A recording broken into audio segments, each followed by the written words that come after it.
Yamde sappo e jeeɗiɗi silmaji capanɗe tati kuusa e nder Conakry lamorde Guinée sa'i goto e bankoni e nder Bamako lamorde Mali. Ummuba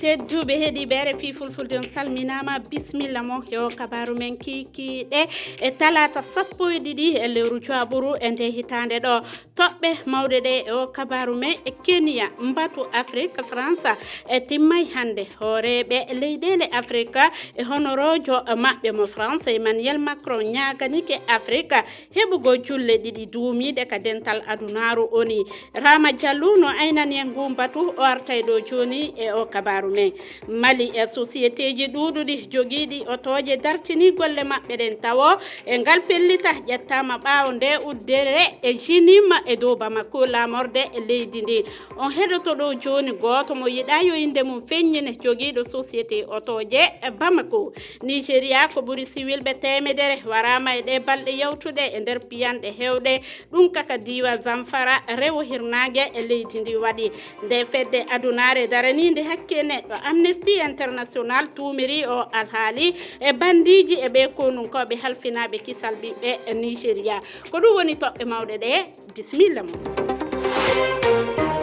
Feminio bisimilla mon ka RFI fulfulde udditiren kabaru men on jonde France Afrique no jukkiti Nairobi e lamorde Kenya hande jewteɗen arti e alhaali e darde Afrique e dente aduna yankoje mawɗe William Ruto ardiɗo e ndilleydi jaɓɓindi ngakkawra ƴetti konngol e o alhaali o andini wonde Afrique no fanɗi ko lima e darde mawde banggue diplomatie e faggudu o holli hiɓe yiɗi Afrique waɗi hakkude ɗe leyɗe e dente mawɗe aduna yankoje wano oni Emmanuel Macron hoorejo France on no jaɓi e nder yewtere Rama Diallo yeeso hooreɓe Afrique e nelaɓe muɓɓen William Ruto hoorejo leydi Kenya holliti yonti Afrique lime hakkunde leyɗe mawɗe aduna o wi'i Afrique sirinta ko kasi Afrique jaɓata dabareji ko enanaɗi leyɗe mum tawa kam tawtoraka e hoynuɓe ɗin dabareji o andini jaɓinaki runde Afrique tawrande ko ɓuri yimɓe miliyare e feccere leyɗe muɗum timmuɗe 54 dahoranoje koye muɓɓe taweni ɗen tawraka fay jonde wotere duuminde to saldu oni bange kisal caggal kongi hoorejo Kenya Emmanuel Macron laamiɗo leydi France walti e ɗon wiide yidde leydi makko woni Afrique heɓa jonde to saldu Nations Unies bange kisal e wawde waɗede ɗe peɗe dahuroje bange keɓal kaalisi aduna William Ruto walti kasinde hollude mette goɗɗe yeru faddede Afrique e keɓe kaalisi wilintiniɗo jawdi mum e bonnere inde ko peɗe yoga keltolɗe keɓe kaalisi